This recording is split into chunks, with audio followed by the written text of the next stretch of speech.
Hello there. Welcome back to the Tridify BIM Coffee Lounge. Very nice to have you here with us for another conversation. Also, happy holidays. Really nice to be finally nearing the end of this crazy year. I have to say today, I'm not drinking coffee. I decided to bring with me a cup of glögi, which is a traditional Nordic Christmas drink, which includes mulled wine. And today I don't have the mulled wine version with me, sadly. I went with an herbal tea style, but it's actually really delicious and it has all of the nice aromas of the holidays. So following the webinar, I'll be very happy to share that with you so you can try it at home. So today our conversation is going to focus on the customer experience.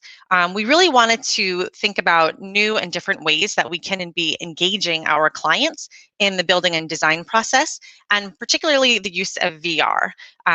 Feel pretty confident that this is going to be something that's going to continue to grow and become a bigger part of our lives in the next couple of months and then years. And so we thought now is a really great time to check in and understand how our clients are using the VR in their workflow, and in particular, talk with one of our customers who is a little bit of an innovator. They're kind of ahead of the game on how it works, and we thought we would try to understand their process a little bit and what their customer experience is like for them. So we've asked Ken and Chloe Hiley from Hiley Design in Fayetteville, Arkansas, to join us today. So they'll be coming on in just a little while. Again, they'll explain a little bit about their workflow and how VR became a part of their customer experience. And they'll also give us a tour of one of their current models, which will be pretty cool. As I was, just before we get started, I also want to mention a couple of housekeeping notes. As you can see, Sonia is in our chat room again today, so she's here to assist you if there's anything you need. You can drop any comments that you have into that chat window there and reach out to Sonia directly. Also, if you have any questions for us, if you look up to the right side of your screen next to chat, the next one is questions. So you can go right in there and then put in any questions that you have, whether it's for Ken and Chloe about their design process or their designs, or whether it's for the Tridify team about our service or something more general about VR. And we'll try to answer those throughout the session, but also afterwards, we'll make sure we follow up with you. And then right after the questions tab, you'll see polls there. And we've dropped in a few questions just to kind of gauge our audience a little bit, understand who's here with us and what sort of information you're looking for. And we'll use that to follow up with you again after our conversation today and make sure we provide any additional information that might be worthwhile to you. And of course, absolutely let us know where you're coming from and what you happen to be drinking this afternoon. We're all curious to know. Okay, so as I was saying, to prepare for our conversation today, I was thinking a little bit about when VR and VR headsets and goggles first came into my recollection. And I remember in the early 2000s being in a university program and attending a lecture by Carl Kapp. And he is a professor that focuses on the gamification theory. And so way back then, it was a kind of an odd concept, and it sort of felt like all of the kids who really loved playing video games growing up were now looking to find a way to bring video games into their real life. And so it was a little bit of a silly concept, but he was really emphasizing how gadgets, gizmos, and games could really be brought into a lot of different arenas, particularly learning and development, and it could engage people in new ways. And since they're already pretty savvy at using the technology as kids, that it would make sense to then bring it into their adult lives as well and have a better experience. So again, that was quite a while ago. And then to think around 2010, that's really when the Oculus Rift became recognized as being the VR headset that made VR accessible to all people. It started us on this path to personal use. VR didn't have to be something that happened in some sort of studio or a company somewhere, but it could be in your own home. And then who would have thought that by today, it would be much more commonplace. And there's even VR headsets like the Oculus Quest 2 that require you to have a Facebook account in order to use them. So that really just shows you how all of the different streams of our lives are kind of over crossing each other and over connecting. Now, you might remember Google Glass. That didn't seem to really catch on as well. It didn't have maybe the experience that they thought that it was going to, but that doesn't mean that we're walking away from VR. I think we're still very much headed in bringing that into our daily lives. It's just going to come in a different form and in a different way. And one interesting thing that I learned this week, the Kronos Group, they recently created a 3D commerce working group with the purpose of aligning the 3D workflow for online retailers. So they actually started this back in 2019, so they were already kind of in process. But the concept is that they want to create guidelines and standards for the retail industry so that as more consumers and stores start pushing to online retail, there is a VR component and they aren't rethinking how to go about setting it up each and every time, that there's sort of a guideline that everyone follows and that makes it much easier for the stores to adapt the technology.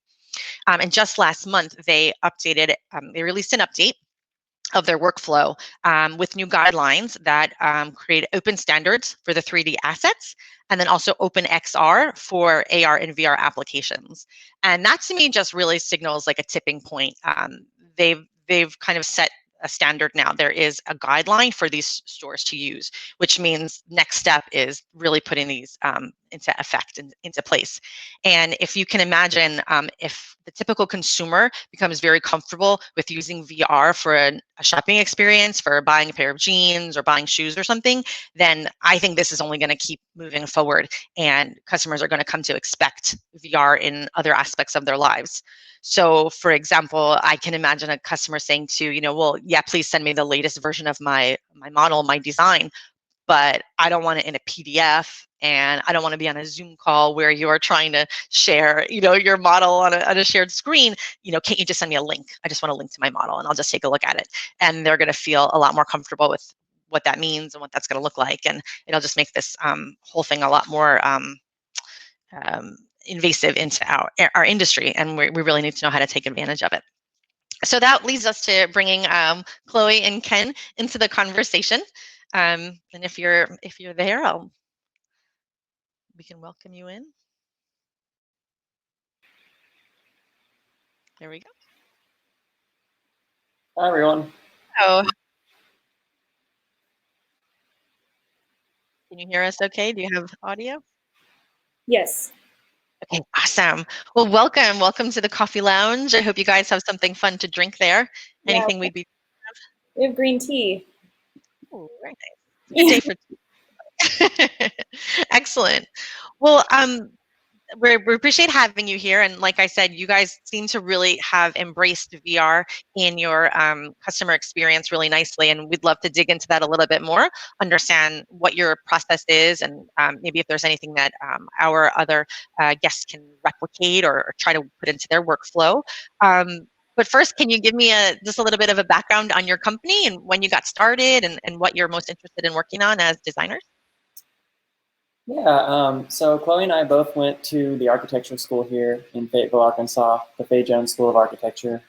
And after graduation, I went the route of working for a few various firms in the area. And Chloe went the route of working for the university at the Tesseract Center for Immersive Environments. And so she actually kind of focused on the gamification side of things in terms of creating these immersive environments that were used for course modules and teaching and things like that. And so after a few years of kind of doing our respective things, we finally kind of came upon a project of our own from a client in this area, and we decided to just kind of see how we did with that. And we really enjoyed working together in the architecture field, and at some point just decided that we wanted to go into that full time, and now here we are. Okay, great. So you each have your own, sorry, say it again. It's been about 2 years, I think, since we decided that. Yeah. Okay, nice. So I really appreciate that you both had sort of your own specialties that you've brought together. And I think a lot of people are probably looking for the right partner as they enter this world of XR and bringing everything into the next level. Ken, do you feel like it's a huge asset to have Chloe there to navigate this arena for you? Absolutely, and I'm sure she can speak to some of the technical stuff that you encounter when you're using this workflow. And certainly tools like Tridify are helping that hurdle become smaller. But yeah, definitely. That's awesome. So in particular, what types of projects are you most interested in? Is it more residential, commercial? Right now, we're exclusively focusing on residential. And Okay. I think as we grow and hopefully acquire employees someday and things like that, we'll start to spread out into the commercial world. But yeah, just houses, renovations, those types of things. That's what we're doing right now. Okay, very nice. So yeah, Chloe, dig into the tools a little bit for us. Talk to us a little about what software you like to use and what you have in your workflow right now. So my background was mainly at first because I worked for the university. They used Unity to produce their applications. That's what I became most familiar with. But then when we tried to take our own projects into VR for our own design process, I became familiar with Tridify as a tool to kind of get the model out of the BIM program we were using and then into Unity. And then Unity would allow me to get it into the VR headset. And so it would also allow me to add materials and things onto the model and make it look better and have good lighting. And so mainly the tools that we use ArchiCAD for drafting. Then we take the model into Tridify and we process it. It can either be put onto a web viewer or into Unity from there. So Okay. Yeah. Got it. And I just want to point out that we do offer Tridify BIM tools for Unity, and they're also available for other software as well. So, if you prefer using a different type of tool, then there's different opportunities for you there. But for sure, Unity is one good option that you can take a look at. So, very cool. So if it's okay, do you mind if I pull up the kitchen model that you had mentioned to me earlier, and we'll kind of take a peek at what that looks like? Sure. Awesome.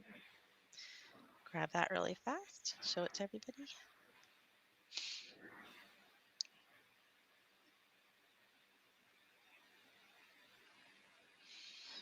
Okay, so you mentioned that this was one of the an earlier project that you worked on, is that right? That you had used Tridify and then taken it into Unity?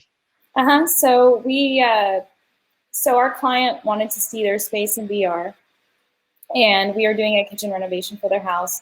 And so we processed our BIM model using Tridify and then ended up texturing it in Unity and presenting it in the Oculus Go at the time.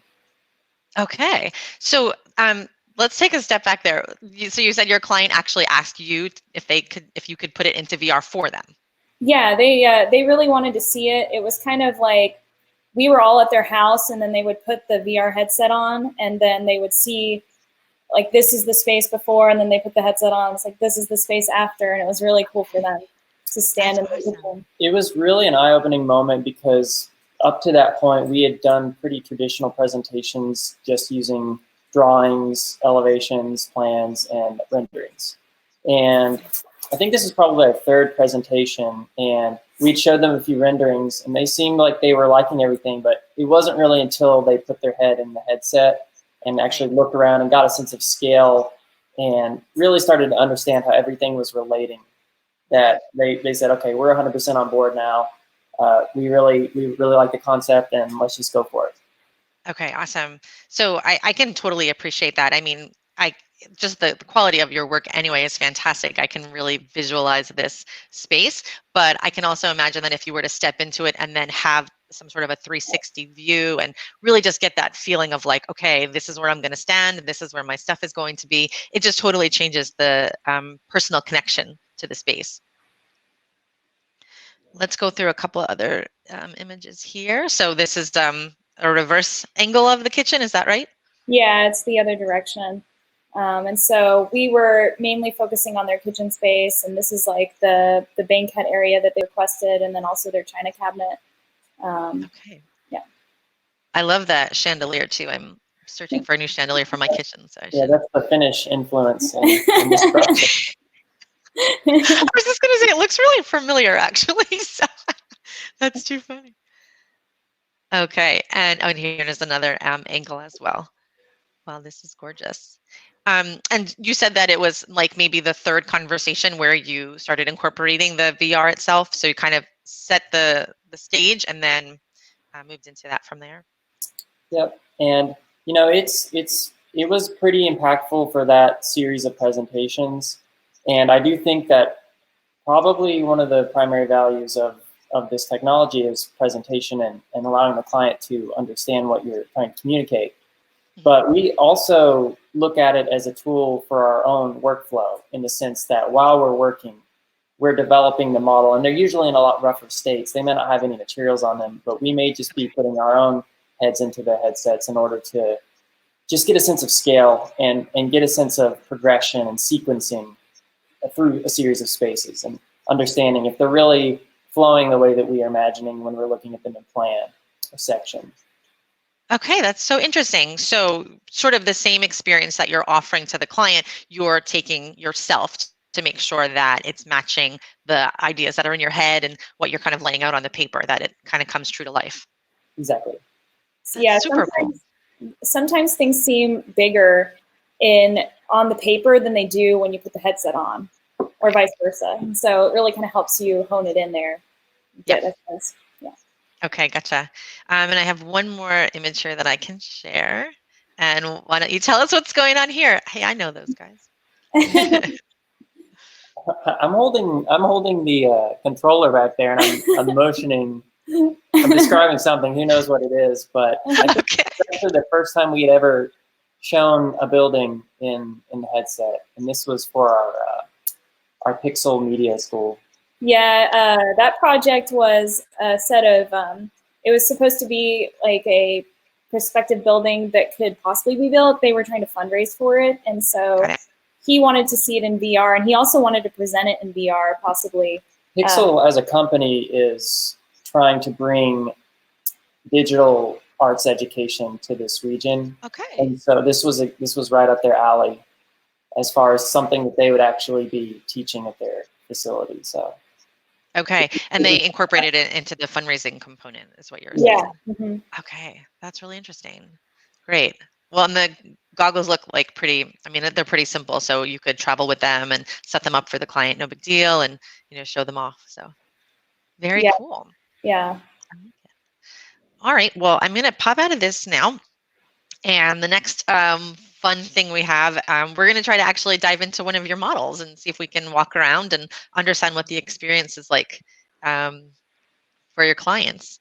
And while you're getting that set up, take your time. I'm also just going to remind everybody that you're very, very welcome to ask questions. So if there's anything that you'd like to ask Ken or Chloe or our team here at Tridify, please go ahead over to the questions tab and write in some information.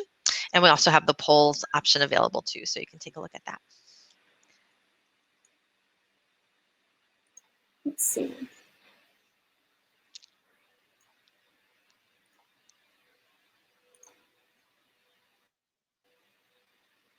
Okay, so this is our most recent project. It is a lake house on a lake here in Fayetteville, Arkansas, in this area. And the client, he's also requested digital presentation, specifically VR. He's really excited about seeing the model in the headset. This is a very preliminary design. And so let's see, I'll take a walk around here. So what we're hoping for, especially in this sort of situation where we have to present remotely, that he could look at this model and leave us comments through the commenting tool. Okay. But then also he would be able to see the various elements of the design on his own. So we wouldn't necessarily be having, like you said earlier, share it on Zoom through a screen share. Instead, he could just walk around in it himself.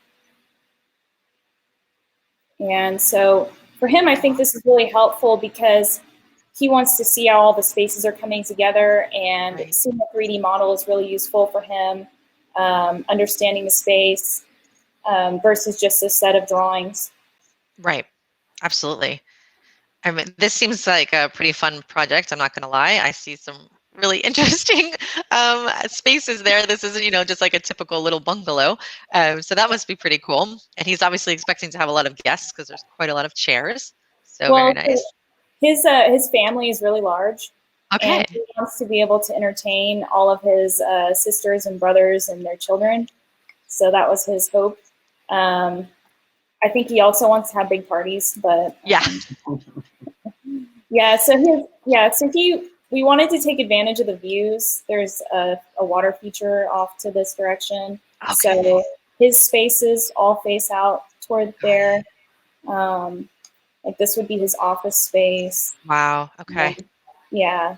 And so I think this helps him get an idea of what all the views would look like, at least Right. to some diagrammatic respect. And yeah, so he's also he wanted a large game room. So over here he has a billiards room back here. Oh my gosh. No kidding. Yeah. That's It's awesome. pretty, yeah, it's definitely. But you can appreciate if he, you know, if he's going to have a lot of people there, then he really needs to understand what that flow is going to be like. Because I mean, we've all hosted family gatherings of one kind or another, and you can really appreciate that there's always some part of your house that drives you crazy because there's a bottleneck or people all stuck in your kitchen and you want them out and things like that. So it's really nice that you can visualize how this is all going to flow, and you know, if the kids are running around, can you see them and everything like that. So that's pretty awesome. Yeah, he specifically wanted the game room to be the kids' space, and then it would still be connected to the living room and the dining room, which would be I guess, where the adults would be hanging out. Sure, that makes sense. So, yeah. Really nice. Wow. And you mentioned there's a few tools that you included in this view. So if you were to send this to your client and he would click on the link to the left there of the screen, there's a couple of icons that you can click on. The top one being the commenting tool, which would allow him to select any particular view. Maybe it's that living room space or the billiard room, and he could add in any comments for you. One below that is measuring, and the one below that is like a slicing feature, which actually changes the dynamic of the space. But it's really great because all those things are quick and easy for him to find, and then the comments stay in the link. And so when you go back into it, then you can find all the information that he wanted to share with you without him having to write you an email or go to some other tool to kind of make a list of things. So I think that's pretty neat. Yeah, the commenting tool is going to be really useful because if we send this model to him, he can go and say, well, no, I don't like how this looks, or, oh, this is great. And then we can just see it right there in the model. Very cool.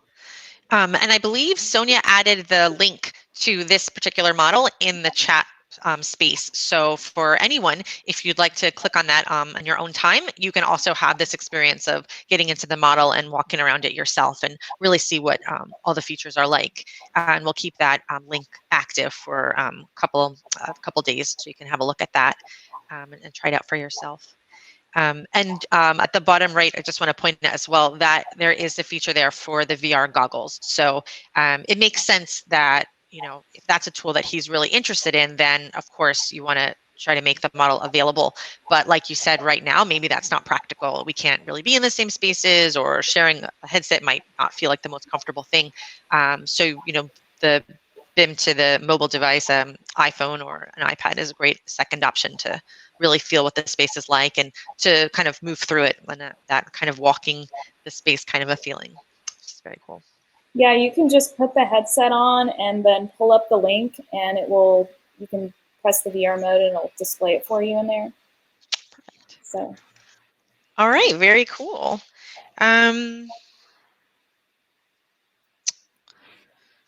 I think that we've kind of covered everything. Does anybody have any questions, or would you like to learn anything more about the tool itself? If there's anything that we can answer for you, of course, just let us know. It's pretty cool to have a live model here that we're actually able to kind of press the buttons and test a little bit. Sometimes it's not the same experience when you're on the website and you're just kind of like searching through to look at things. There, I just added a comment. So now, yeah, right here it'll say this is the pool area. So, and then I guess you can reply as well. So that's really useful. Yeah.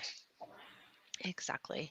And as you're sharing this link back and forth, then you're keeping the conversation within the model. And then for you as the designer, when you export this back to your design software, then because the comments are BCF compliant, the standard, then those comments will travel back as well, and they'll go back into your design software so that you can make use of them as you're making your edits and changes. Oh, that's great. Mhm. Wow, this is so nice. I'm like, well, it's like, early winter here. It's dark. It's like gray. It's such a like tough time to be in Finland, and thinking about this summer house is a lot more fun. Yeah. Okay. All right, very cool. Well, big thank you to you guys for participating with us today and for showing off your model. We really appreciate it. It's nice to get inside your heads and understand the whole process from the designer perspective. Um, we will have the replay of this webinar available to share as well. So everyone who's attending today or registered will receive the link. So if you want to share it with anybody who might be interested in this field, or if you want to rewatch it and then send us any questions that you might have, you can absolutely let us know, and we'll take care of that for you. If you're interested in this VR and maybe thinking of it from a commercial perspective, we do have a really interesting case study from the team at Hospital Nova, and they used the VR goggles in pre-construction to allow the end users and their doctors and medical staff to tour the hospital before it was built. So we have a great case study available on that, which again I'll share with you so you can take a look at it. And absolutely, I encourage everyone to visit Build Smart International, which is really setting the guidelines for IFC, BCF, and all sorts of open standards within the AEC industry. And it really will give you a good perspective on where they're trying to take the industry and what new things are becoming available and what you can be looking out for in the future. So definitely take a look at that. Do we have any questions? Take a quick peek.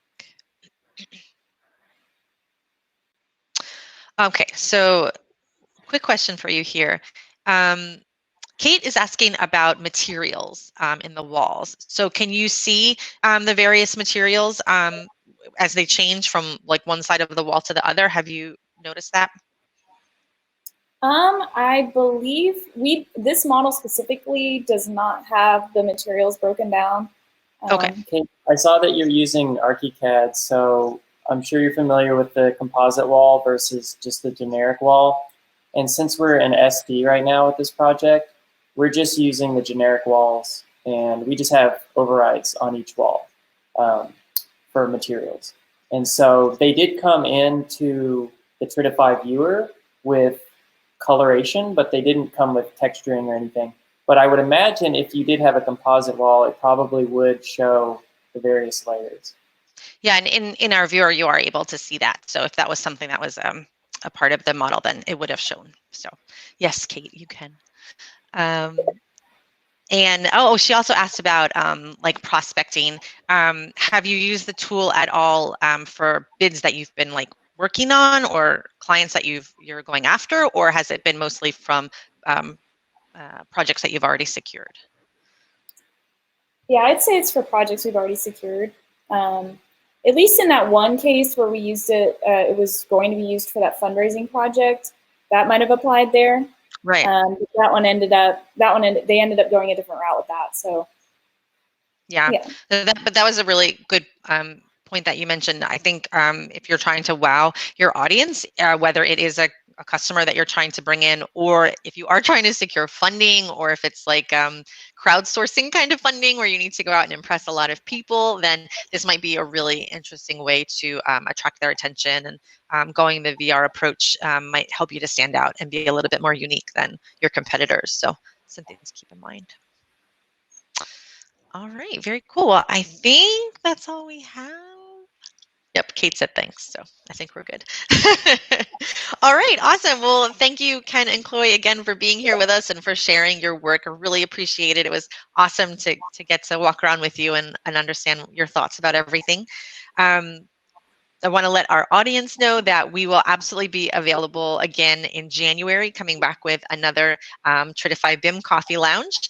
And we're hoping to talk again about commenting in BCF and a couple of new features that are going to be available in the new year that I think are going to be really useful, impactful for people in the design phase as well as the engineering and construction component. So we'll have information on that available soon.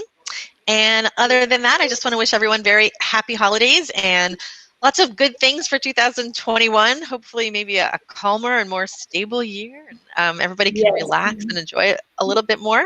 And I'm going to leave you with my galoogi recipe, which again, I promise to share with you afterwards so you can try that for yourself. But so thank you all for being here, and thank you, Chloe and Ken, again for joining us. I appreciate it.